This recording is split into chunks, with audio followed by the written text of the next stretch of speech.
오늘 하나님께서 우리에게 주시는 말씀은 신약성경 로마서 10장 10절에서 15절 말씀입니다. 여러분이 갖고 계신 신약성경 253면 되겠습니다.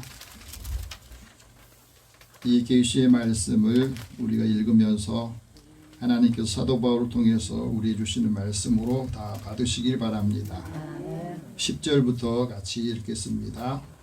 사람이 마음으로 믿어 의에 이르고 입으로 시인하여 구원에 이르느니라. 성경에 이르되 누구든지 그를 믿는 자는 부끄러움을 당하지 아니하니라 하니 유대인이나 헬라인이나 차별이 없습니다. 한 분이신 주께서 모든 사람의 주가 되사 그를 부르는 모든 사람에게 부여하시도다. 누구든지 주의 이름을 부르는 자는 구원을 받으리라. 그런즉 그들이 믿지 않은 일을 어찌 부르리요? 듣지도 못한 일을 어찌 믿으리요? 전파하는 자가 없이 어찌 들으리요? 보내심을 받지 아니하였으면 어찌 전파하리요? 기록된 바 아름답고다 좋은 소식을 전하는 자의 반려함과 같으니라. 아멘. 그래서 한번 기도하겠습니다. 사랑의 하나님, 여기까지 지금까지 우리와 함께 해주시고 하나님의 자녀로 살 수 있도록 은혜 주셔서 감사합니다. 하지만 오늘도 우리가 살아가는데 힘이 없고 나약해서 순간순간 주님을 부인하고 원망하고 불평하는 마음을 가질 때도 많았습니다. 이 시간에 주의 말씀을 다시 받고 이 말씀을 하나님의 음성으로 듣고 우리에게 주신 사명을 확인하고 감당하게 하여 주옵소서. 우리에게 듣는 마음을 주시고 하나님의 세미한 음성을 듣고 우리의 사명을 따라서 살게 하여 주옵소서. 예수님의 이름으로 기도드립니다. 아멘. 우리 옆에 계시며 서로 인사 나눕시다. 하나님 당신을 사랑하십니다. 감사합니다. 매일매일 우리가 살아가는 삶을 보면서 많은 사람들이 희망을 갖기보다 어려움을 토로하는 일이 더 많습니다. 세계적인 종교학자인 카렌 암스트롱이라는 분이 있는데 이분이 신의 역사라고 하는 책을 썼는데 거기에 보면 많은 사람들이 세상을 살면서 신에 대한 것들을 어떻게 이해하고 어떻게 받아들이고 있는가 하는 것에 대해서 기록한 책인데 세상에 갈수록 사람들이 종교를 떠난 사람이 많아지고 세상에는 종교가 사람들에게 적지 않은 영향을 주고 있는 것은 사실이라는 겁니다. 진리가 사라지는 이 시대에도 신은 절대적인 존재로서 사람의 삶에 관여를 하고 있다 하는 거예요. 사람이 인정하든 인정하지 않든 하나님을 부정하든 하나님을 믿건 그 종교라고 하는 것 또 신앙이라고 하는 것은 사람에게 절대적으로 필요하다 하는 것을 말합니다. 그래서 문제는 사람들이 이 시대마다 신을 다시 말하면 하나님 어떻게 만들고 이해했는가. 세계에서 유일신앙을 가진 3대의 종교가 있습니다. 그 종교는 유대교와 기독교, 이슬람교가 유일신을 믿는 신앙. 그런데 이 3대 종교는 공교롭게도 아브라함을 믿음의 조상으로 여기고 있습니다. 그래서 아브라함이 하나님의 부름을 받고 하나님이 말씀하신 그 약속을 이루어가는 과정을 유대교에서는 아브라함이 믿음의 조상이고 그 아브라함의 후손을 통해서 메시아가 오실 것이라고 하는 이 믿음을 가지고 하나님이 말씀이 육신이 돼서 우리 가운데 오신다 하는 그 믿음으로 기독교가 세계에 확산이 되는 장면도 있고요. 이슬람교는 주 7세기경에 마호멧이라고 하는 무함마드라고 하는 사람이 계시를 받고 코란을 쓰고 또 그것을 그 사람들은 신앙 생활을 하고 있습니다. 우리가 어떤 종교를 믿느냐에 따라서 그 인생이 달라지는 건 뭐예요? 초기의 기독교는 하나님의 말씀과 또 부활의 능력, 또 십자가의 복음, 성령의 역사 이런 것들이 아주 가깝게 느껴졌기 때문에 사람의 수는 적었는데도 굉장히 힘있고 활력 있는 삶을 살았어요. 그런데 그 기독교의 복음이 이제 시간이 지나면서 교리화가 되고 또 그 복음이 이제 능력과는 점점 멀어지면서 교회 전통이나 전승 이런 것들이 말씀의 그 위치를 또 너무 침범하다 보니까 거기서 세속화가 되면서 종교 개혁이 일어나게 되었습니다. 마틴 루터가 말하는 칭이라고 하는 것은 바로 하나님께서 믿음의 사람, 예수를 믿는 사람을 의롭다고 여겨주신다 하는 것을 통해서 이 복음이 십자가에서 발견된다 하고 말했어요. 인간은 스스로 자신을 구원할 수 없기 때문에 하나님께서 그 사람에게 은혜를 주셔야 구원을 받는다 하는 것을 말합니다. 그래서 이 복음을 이제 전 세계적으로 전파를 하면서 오늘 우리에게까지 이 복음이 들어왔어요. 그런데 19세기에 계몽주의 영향을 받은 많은 사람들이 이제 하나님부터 너무 붙어 있으니까 답답하고 자기 마음대로 하지 못하니까 거기서부터 신으로부터 이제 좀 자유롭고 싶어서 하나님을 죽이는 일이 생겼습니다. 그래서 무신론자가 그때부터 생겨나는 거예요. 무신론자는 신은 죽었다. 그래서 니체 같은 경우도 신의 죽음을 선포하고 그 다음부터는 신이 죽었으니까 우리 신을 믿을 수 없고 우리 인간이 신이 되는 그런 일들을 늘 사람들한테 이야기를 했던 겁니다. 철학자 자라투스트라는 신의 죽음을 기정사실화하면서 이제 철학자들 또 19세기 이후에 이 종교인들도 하나님으로부터 좀 자유로워지고 싶어서 신에서부터 멀어지기 시작한 것이 이제 불신자들이 많아지고 무신론자가 점점 많아집니다. 철학자들이 신이 없다고 해도 신이 없는 건 아니잖아요. 그러면서 점점 거부감이 커지면서 이제 믿음의 자리에서 점점 떠나고 그 영향을 많이 받게 되는 것이 오늘까지 이르게 되었습니다. 그래서 신의 역사는 계속해서 진행되어 오지만 인간이 신을 증명하기가 참 어려운 시대에 살고 있어요. 여러분 오늘 우리 사회에서 한국 사람들은 신의 존재를 믿는 사람이 33% 된다고 그래요. 이건 전 세계는 61%가 신의 존재를 믿는데 한국 사람들은 33%니까 그 훨씬 못 미치죠. 그런데 신의 존재를 믿지 않은 사람들이 그 마음이 공허하기 때문에 한국 사람들이 좋아하는 게 뭐냐, 운세를 살피고 또 무속행위에 빠져 있는 게 굉장히 많대요. 이 동아시아의 5개국 중에서 한국이 이게 제일 높답니다. 그러니까 그 마음의 공허함을 또 무속신앙과 무신론적인 그 생각을 가진 사람이 많은데 문제는 한국 사람의 마음에 영적인 갈급함이 있다고 하는 거예요. 그 영적인 갈급함이 있는 이 시대에 많은 사람들에게 우리가 창조주 하나님을 우리가 믿는 하나님 어떻게 전할 것이냐. 정말 하나님은 살아계시고 믿는 사람들이 하나님의 은혜를 받고 거기서 참된 의미를 발견하면서 한 번이라도 하나님을 만나고 하나님을 마주하는 시간을 갖게 하는 게 중요하다는 거예요. 그래서 여러 종교 중에서 왜 하나님을 믿어야 됩니까? 여러 종교 중에서 어떻게 하나님을 우리가 믿고 그것을 증명합니까? 하나님을 사람이 증명할 수가 없어요.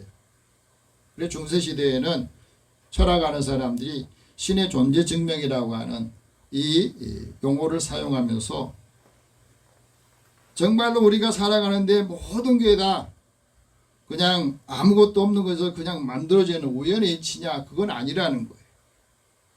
여러분 이 종이라고 하는 것도 이게 사람이 시간이 오래 가면은 쇠가 쇠끼리 모아가지고 이게 만들어졌겠냐. 모든 피조 세계는 만드는 자가 있기 때문에 이것이 더 존재한다는 거예요. 마찬가지 사람도 그냥 우연스럽게 시간이 되어서 이 단백질이 서로 모아가지고 단세포에서 다세포로 해가지고 사람이 만들어졌다. 자연스럽게 우연히 만들어졌다. 그게 말이 안 된다고 이야기한 겁니다. 만든 자가 있기 때문에 이 세상의 모든 피조물이 존재한다. 그렇게 주장을 했습니다. 근데 그걸 말을 해도 사람들이 믿지를 않는 겁니다.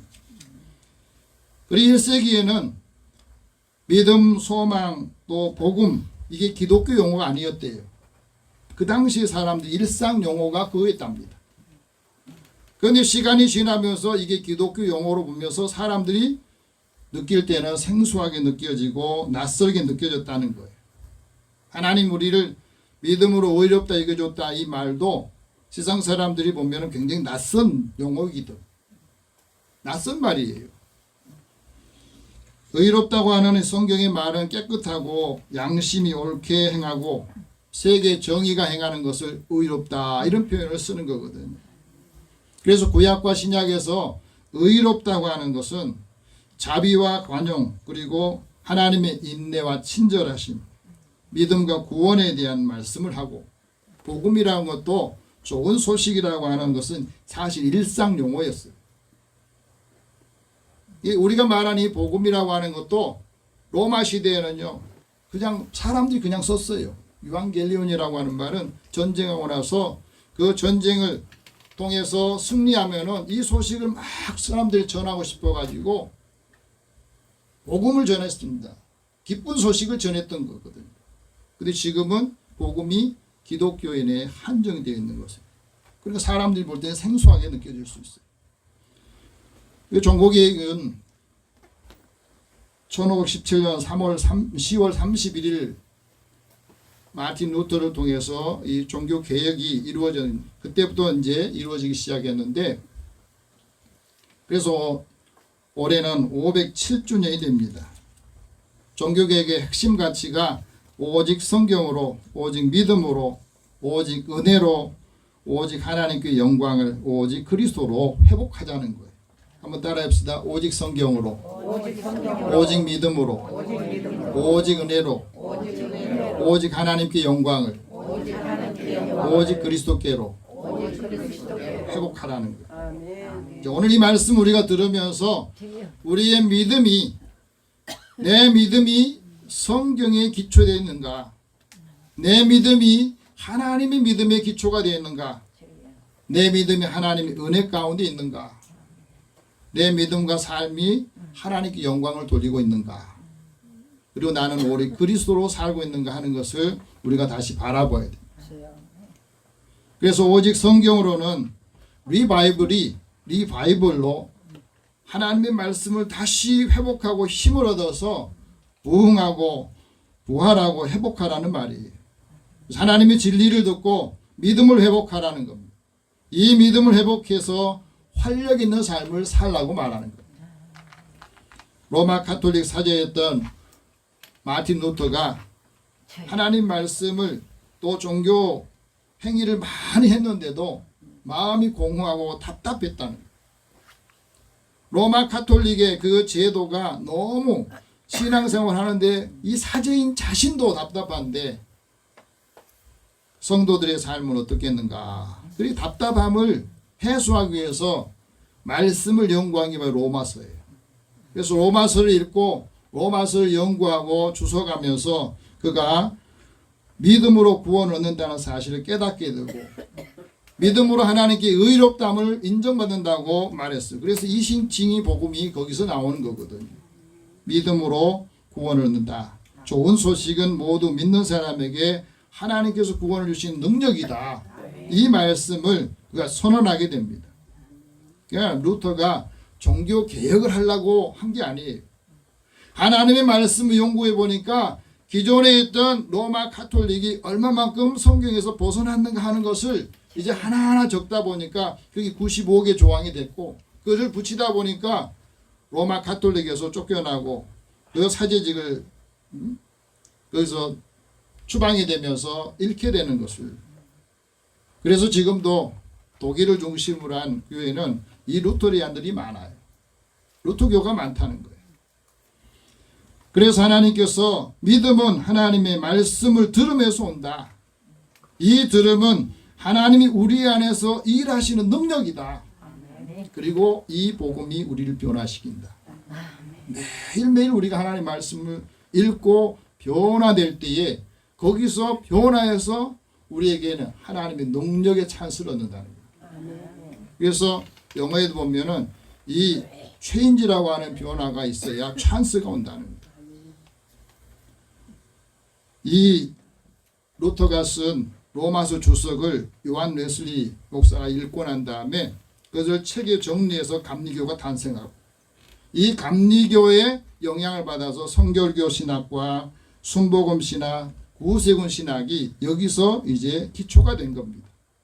한 사람이 하나님의 말씀을 연구해서 이 말씀을 선언하고 이 말씀을 증거했더니 이 교파가 여러 개가 여기서 영향을 받았다는 거죠.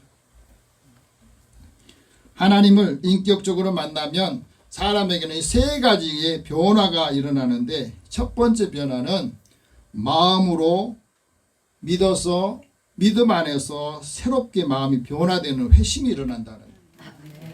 두 번째는 가치관이 변하고 인생관이 변한다는 거예요. 여러분 어떻습니까? 우리가 하나님 믿고 예수 믿은 다음에 내 가치관이 변했냐, 내 인생관이 변했냐 하는 걸 한번 적용을 한번 해보시기 바랍니다. 세 번째는 자기 믿음을 실천하는 도전이 일어난다는 거예요. 하나님의 말씀이 정말로 살아서 나를 이 역사하는구나 하는 것을 알게 된다는 거죠. 그리고 그 말씀이 지금도 살아계신다는 거예요.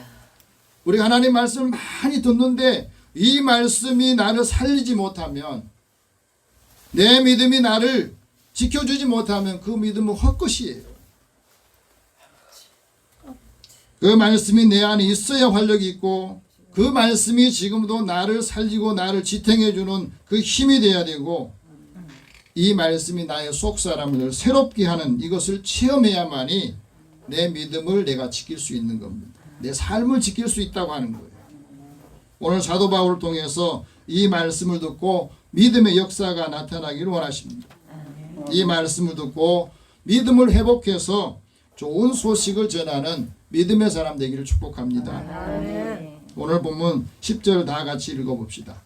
사람이 마음으로 믿어 의에 이르고 입으로 시인하여 구원에 이르느니라. 여기 마음이라고 하는 말은 카르디아라고 하는 말인데 이 마음은 우리의 사고의 중심이에요. 여러분 우리 마음이 어디에 있습니까? 마음이 어디 있어요? 여기 가슴에 있나요? 뇌에 있는 거예요. 우리의 마음은 사고 중심이고 이 마음은 영적인 생명의 자리이기도 합니다. 그런데 사람들이 하나님의 믿는데 머리로 믿는 사람이 있고 마음으로 믿는 사람이 있어요. 머리로 믿는 사람은 자기가 이해되는 것만 믿어요. 알고 있는 것만, 보는 것만 믿는 겁니다. 근데 믿음은 보이지 않는 것들이 더 많은데 보이지 않는 것들의 믿음을 통해서 확신을 갖게 하고 사람이 그 마음으로 믿으면 온전히 의지하게 되고 신뢰하게 되는데 사람의 마음의 중심에 무엇이 있느냐? 그게 굉장히 중요해요. 내 마음의 중심에 지금 뭐가 있느냐? 하나님의 말씀을 듣지 않은 사람들은 늘 유혹에 빠집니다.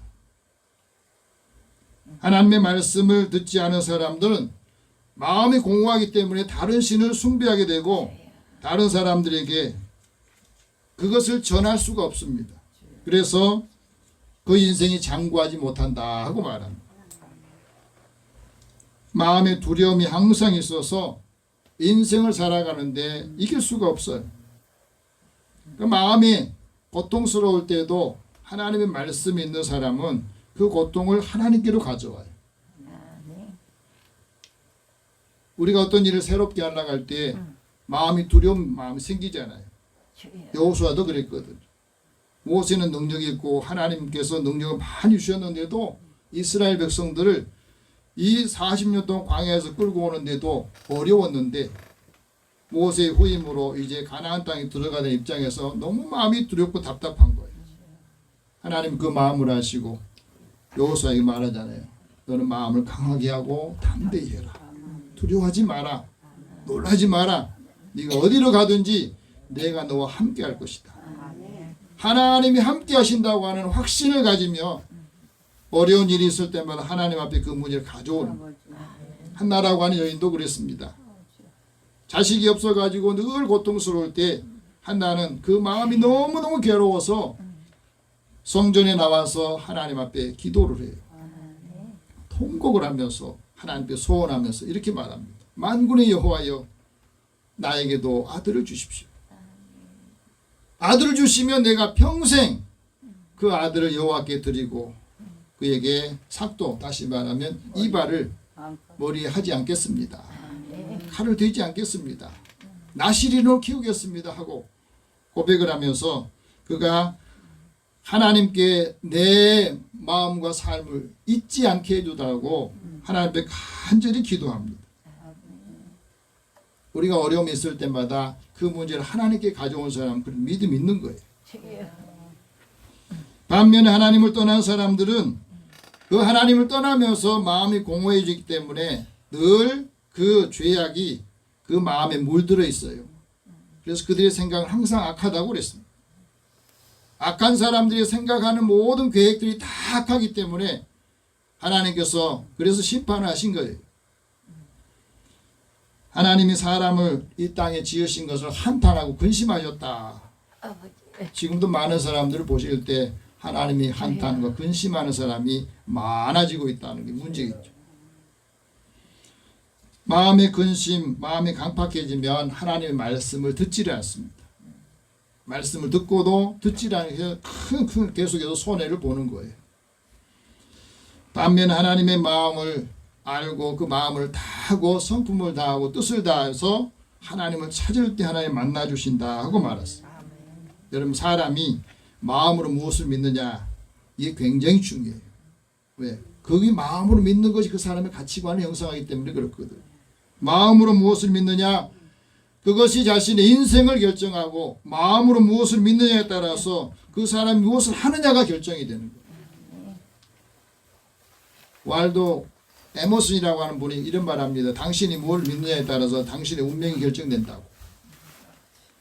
우리가 살아가면서 무엇을 믿느냐 하는 것이 그 사람의 현실이 결정되고 그 사람의 신앙과 신념도 결정이 되고 그 행동이 결과를 낳게 되는 것을 우리에게 말해주고 있어요. 그래서 사람이 뭘 믿느냐, 그것이 믿음의 대상이 될 수가 있어요. 하나님의 말씀을 하나님의 말씀으로 믿느냐 하는 것은 그 말씀을 통해서 우리에게 다가오신 하나님의 능력을 우리가 체험할 수 있다는 것을 말해요. 그래서 말씀으로 계셨던 하나님께서 육신을 입고 이 땅에 오신 예수님을 나의 구주로 시인하게 되는 것을 말합니다. 예수님이 십자가에 죽으셨고 죽은 지 사흘 만에 부활하셨다고 하는 것을 믿는 사람은 이 믿음으로 부활 신앙을 갖게 되고 이 믿음으로 우리가 어떤 상황에서도 하나님의 능력을 행할 수 있도록 인도해 주신다는 것을 말해주고 있어요. 예수님께서도 그 말씀하거든요. 누구든지 사람 앞에서 나를 시인하면 나도 하늘에 계신 내 아버지 앞에서 그 사람을 시인할 것이다. 우리가 신앙생활하면서 누구를 만나든지 내가 그리스도인이다. 하나님의 자녀다. 하나님께서 내게 은혜를 주셔서 내가 구원을 받았다는 걸 시인할 수 있습니다. 이게 굉장히 중요하거든요.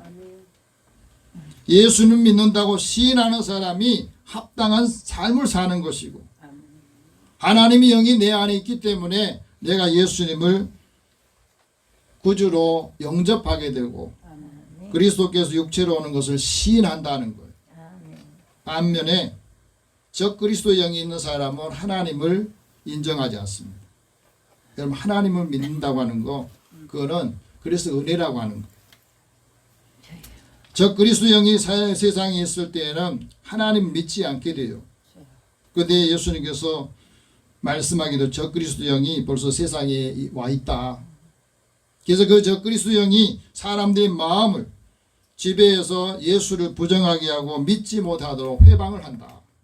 사도 바울이 하나님의 말씀을 듣고 그 은혜를 받아서 모든 사람이 그리스도를 주라 시인하여서 하나님의 영광을 돌리기를 원하신다 하고 말했거든. 이게 하나님의 마음이에요.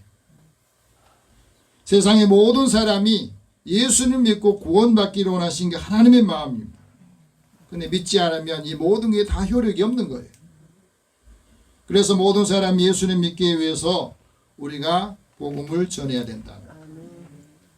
모든 사람 입으로 그리스도를 주라 시인하여서 하나님의 영광을 돌리기 위해서 오늘 우리 먼저 예수 믿는 우리들이 믿지 않은 사람, 듣지 못한 사람이 이것을 전하라고 하는 게 사명을 주신 겁니다.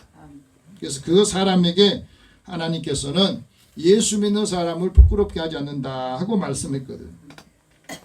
여러분, 예수 믿는 것이 부끄럽지 않은 이유가 뭐예요? 사도 바울도 처음에는 예수 믿는 거 믿지 않기 때문에 예수 믿는 사람 핍박을 하고 교회 세우고 봉사하는 사람들에게 가서 못하게 회방을 엄청나게 했어요. 왜? 부끄러우니까.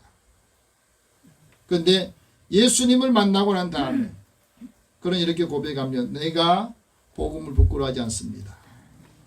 복음을 부끄러워하지 않습니다. 왜 이 복음을 부끄러워하지 않느냐? 이 복음은 모든 믿는 사람에게 구원을 주신 하나님의 능력이 되기 때문이라고 선언하는 거예요. 누구든지 예수님 믿는 사람이 예수님 이름을 부르고 그 믿음을 통해서 하나님의 의가 나타난다 하고 말합니다. 복음이 하나님의 의가 나타나서 믿음으로 믿음에 이르게 하고 그 믿음으로 살게 한다는 거예요. 그러니까 우리가 작은 믿음이 있어야 그 믿음을 통해서 믿음에 이르게 하는 거예요.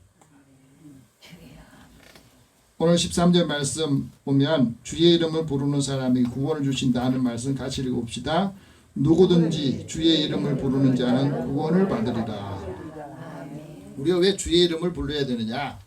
주의 이름을 부르는 사람에게 하나님께서 하나님의 능력을 주시고 주의 이름을 부르는 사람에게 하나님께서 응답해 주시고 주의 이름을 부르는 사람에게 사탄이 악한 영들을 물리칠 수 있는 능력을 주시고 주의 이름을 부를 때에 그 주의 이름을 통해서 환난을 이기고 또 시험을 이길 수 있는 힘이 있기 때문에 그래요. 누구든지 부를 수 있지만 누구든지 다 부른 게 아니더라. 예수님을 나의 구원자로 이렇게 부르는 사람이 그게 특별한 은혜 있는 사람만 불러요. 그래서 하나님이 나를 통해서 예수를 믿게 하시고 예수를 믿는 사람들을 구원자로 여기셔서 이름을 부르게 하시는데 그 이름을 믿는 사람, 믿지 않은 사람이 이게 쫙 갈리게 돼요. 오늘 14절 말씀 같이 읽어봅시다.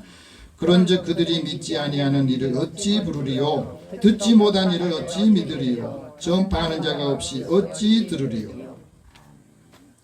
여러분, 들어야만 그것이 믿음이 있는지 없는지 믿을 사람들에게 복음을 전해주고 복음을 기쁜 소식을 전해줘야 그 사람들이 듣지 않겠어요? 듣지도 못하니 어떻게 믿겠습니까? 전파하는 사람이 없는데 어찌 그 사람들이 들을 수 있겠냐는 거예요. 사람들이 예수님 믿지 않는 이유, 리그 워렌 목사님이 이런 말을 합니다. 사람들이 예수님 믿지 않는 두 가지 이유가 있는데 하나는 복음을 전하는 기독교인을 만난 적이 없기 때문에 못 믿는 거. 두 번째는 복음을 전하는 사람, 또 변화되지 못한 기독교인을 만나서 그렇다는 거예요. 오늘 한국 사회에서는 어떤 것이 있겠어요? 복음을 받고 변화되지 못한 기독교인 때문에 안 믿으려고 하는 사람이 더 많다고 하는 거예요. 예수님을 믿는다고 하는데 교회에 나간다고 하는 사람이 변화되지 못해서 그 사람들 보니까 실망하는 거예요. 하나님이 없는 것처럼 사니까 내가 왜 그 예수를 믿어야 되냐 생각하는 거예요. 여러분, 믿지 않은 분들에게 교회에 대한 부정적인 이야기 하지 마세요. 성도들 간의 갈등 이야기하지 마세요. 전도 안 됩니다. 그거 다 듣고 나서 이제 전도하라고 그러니까 가서 야 예수 믿자 그러면 야 너가 지금까지 나한테 했던 말이 다 그런 예수를 그런 교회를 내가 왜 나가냐 그러고 안 한다는 거죠. 그러니까 우리가 지금 사람들한테 뭘 해준 거예요? 부정적인 것만 계속해서 준 거예요. 그러니까 예수를 믿지 않은 그 삶이 되는 거예요. 그래서 우리가 하나님의 은혜를 받고 기쁨이 있고 은혜 받은 이야기를 자꾸 해줘야 사람들이 아 나도 가봐야 되겠다. 그걸 아는 거잖아요. 믿는 사람들이 하나님의 은혜를 받고 좋아 보이고 사랑하는 그 사랑의 공동체를 사람들이 보고 느낄 때에 나도 가고 싶은 교회가 되고 나도 예수 믿어주고 싶은 그런 마음이 생긴다는 것을 말해줘요. 예수 믿는 사람들이 예수님을 전파하고 그 사랑을 확인한 사람들이 확신한 사람이 예수님의 복음을 전하는 거거든요. 오늘 15절 말씀 같이 봅시다. 보내심을 받지 아니하면 어찌 전파하리요. 기록된 바 아름답도다 좋은 소식을 전하는 자의 발이여 함과 같으니라. 하나님의 뜻을 아는 사람이 하나님의 복음을 좋은 소식을 전해줘. 기쁜 소식을 전해줘. 우리가 살아가면서 지금도 마음이 답답한 사람이 많아요. 그 답답한 사람들의 마음에 좀 뻥 뚫릴 수 있는 좋은 소식, 기쁜 소식을 전해줘야 사람들이 아 이분이 교회 갔다 오더니 하나님 말씀 듣는다 오더니 우리에게 나에게도 믿지 않은 나에게도 이런 좋은 소식을 주는구나. 하나님께 은혜 받고 예수님 믿는 사람이 복된 좋은 소식을 전파하고 하나님께서 나에게 위대한 명령을 주님께서 주셨다고 하는 분이 나아가서 복음을 전하는 거예요. 학벌은 없고 다른 사람들의 볼품이 없이 사람들이 인정을 못 받았던 D.L. 무디 전도자가 복음을 전할 때마다 아이들이 막 엄청나게 밀려오고 복음을 전하면서 하나님이 가장 귀하게 쓴 사람을 D.L. 무디라고 그러는데 그가 왜 이렇게 복음을 전했느냐. 그는 이렇게 말합니다. 하나님께로 받은 은혜를 갚은 것이 바로 전도다. 내게 주신 은혜를 내가 다른 사람들에게 전해주는 것 이것이 하나님께 은혜 받은 사람으로서 내가 하나님께 영광을 드리는 길이다. 그래서 그 사명을 가지고 늘 전했다는 거예요. 장애인 특수 전문 LCD 센터의 이사장인 이용년 권사님이 지금도 두 여동생과 함께 분당의 한 대형 백화점 앞에서 전도를 한대요. 사람들에게 사람이 한 번 죽는 건 정해져 있어요. 그 후에는 심판이 있답니다. 이렇게 말하면 사람들이 이런 말 한대요. 이단들은 전도를 하면서 열심히 자기들이 진리라고 하는데 이상하게 기독교인들은 전도를 안 해요. 전도를 잃어버렸다는 거예요. 그러면서 예수 믿는 사람들이 복음을 전해야 되는데 복음을 전하지 않고 있다는 겁니다. 누가 듣겠냐 누가 믿겠냐 하는 거예요. 그러면서 자신이 캐나다에서 그레이스 한인교회에서 권사임직을 받았답니다. 그 지금은 이제 한국에 나와가지고 양재동에 있는 온누리교회에 출석하면서 전도를 하는데 이분도 어렸을 때 어머니도 신앙생활하고 다 가족들이 신앙생활하는데 교회에서 신앙생활하는 게 너무 억압이 돼가지고 이제 좀 자유롭고 싶었대요. 그래서 결혼만 하면 나는 교회 안 나갈 거야. 그래서 믿지 않은 능력이 있는 남편을 만나가지고 이제 교회를 빠이빠이 한 거예요. 그래서 한동안은 자유롭고 한동안은 정말로 행복한 듯 보였답니다. 그런데 큰아들이 생후 6개월에 의료사고가 나면서 아이가 이제 움직일 수 없는 상태가 된 거예요. 그러니까 이제 하나님 앞에 원망을 한 겁니다. 왜 하필이면 납니까? 다른 거 다 갖춰줬는데 왜 내 아들에게 이런 사고가 나서 움직일 수 없도록 나를 이렇게 붙들어 매는 겁니까? 하나님 원망하고 불평도 하고 반항하기도 했다는 거예요. 근데 반항하고 불평한다고 해서 문제가 해결되지 않아요. 그래서 살기 위해서 그때부터 새벽 기도를 나가게 됐대요. 하나님의 능력을 받게 되고 거기서 하나님께 회개를 한 겁니다. 반항했던 신앙, 내가 불신 가정에 들어가 가지고 행복하려고 그러고 하나님 없어서 잘 살아보려고 했던 내 삶을 하나님 회개합니다.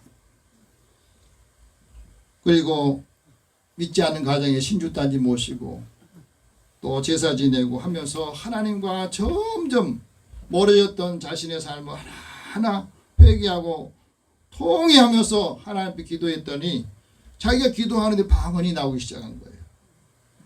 방언이 나오면서 이제는 더 하나님에 가까이 가서 산기도 가고 거기서 영적인 체험을 하고 그리고 나서 집에 오니까 이전에는 아들만 보면 속상했는데 그 아들이 귀하게 보이는 거예요. 달라지는 겁니다. 그러니까 믿지 않은 남편이 그 당시에 SDX 그룹의 부회장으로 있었는데 잘 나간 거 아니에요. 그 자신의 변화된 모습을 보면서 이제 처음에는 교회에 나가서 따로 가이드 역할만 해줬는데 이분이 예수님을 영접하고 난 다음에 온 가족들이 이제 복음으로 기쁨이 된 거예요. 그러면서 우리 가정이 천국이 비로소 임하게 됐다. 그러니 그 다음에는 내가 이런 은혜를 받고 다른 사람에게 전해줘야 되겠다. 그 마음이 막 열정이 나오더라는 겁니다. 그때부터 전도를 하게 되고 예수 믿지 않는 영혼들이 너무너무 불쌍해서 나가서 전하지 않으면 안 된다는 그 사명을 주시더라는 거예요. 그가 만나는 여러 사람 중에 외국인 노동자들이 있었는데 그 외국인 노동자 중에서 한국에 와가지고 일하다가 환자가 돼가지고 병원에 있는 사람들 찾아다니면서 미샤라고 하는 사람은 우즈베키스탄 사람인데 5년 동안 복음을 전했대요. 그가 우즈베키스탄에서는 회계사로 잘 나갔답니다. 근데 돈이 월급이 적으니까 한국이 가면 돈을 많이 번다고 그래가지고 가족들 다 직장 다 내려놓고 한국에 왔어요. 그래서 있다 보니까 돈을 벌려다 보니까 나중에 불법 체류자가 돼가지고 오토바이 타고 가다가 사고가 나가지고 불법 체류자는 이제 그 도움을 못 받잖아요. 근데 그분에게 미샤에게 복음을 전했더니 이분이 복음을 받고 난 다음에 예수님을 영접한 거예요. 근데 무슬림이라 예수님 믿고 난 다음에 이제 가족들 친척들 다 갑니까 자기를 나쁜 놈이라고 이제 거기서 다 내치게 되고 거기서 쫓겨나게 된 버림을 받게 된 겁니다. 그런데 예수 믿고 난 다음에 내가 가족들 형제들 친척들 다 버림받았지만 나는 많은 것을 얻었습니다. 모든 것을 얻었습니다. 그러면서 그가 기도합니다. 우리 부모 형제 저와 또 자식들이 나를 버렸지만 지인들이 나를 버렸지만 우즈베키스탄인들의 그 영혼이 하나님께로 다시 돌아오기를 기도한다. 이제 장애 아이들도 세상을 떠나고 난 다음에 하나님께 원망하는 마음이 바뀌어서 두 딸이 장애인을 돌보고 헌신하는 사명을 주어서 이 LCD 센터를 섬기게 됐다. 그런 고백을 합니다. 근데 전도하러 다니면은 누가 제일 싸늘한 눈빛으로 그 사람 바라보냐면 교회 다닌다고 한 사람이 그런데요. 하지만 한 영혼을 위해서 이런 핍박도 고난을 통해서도 하나님이 함께 하신 것을 그가 체험하기 때문에 날마다 나가서 복음을 전한다. 여러분 하나님이 우리에게 말씀합니다. 세상의 지식과 지식이 지혜가 아무리 많아도 그 지혜와 지식으로는 하나님을 알지 못하더라. 그래서 하나님은 전도에 미련한 방법으로 한 영혼 한 영혼을 구원하기를 기뻐하셨다 하는 말씀을 우리에게 증언하고 있어요. 그래서 우리에게 믿음의 사람이 좋은 소식을 전파하고 그 전파하는 그 발걸음을 아름답게 하셨다고 말씀합니다. 제 천국에서 가장 큰 상급이 전도의 상급이고 영혼을 구원하는 일에 우리가 가진 모든 것을 쓸 때에 하나님께는 큰 상급으로 더해 주신다 하고 말합니다. 하나님이 역사할 때는 하나님의 말씀을 가지고 일을 할 때 하나님이 성령께서 역사하시고 예수님이 함께 하셔서 하나님의 능력의 사람을 살 수 있기를 축복합니다. 기도하겠습니다. 살아계신 하나님 감사합니다. 오늘 우리에게 주신 사명을 다시 회복하게 하여 주소서. 우리가 받은 은혜를 함께 하는 사람들에게 전하게 하여 주시고 말씀을 전할 때 주의 능력이 임하고 말씀을 증거할 때 하나님의 역사가 나타나게 하여 주옵소서. 예수님의 이름으로 기도드립니다. 아멘.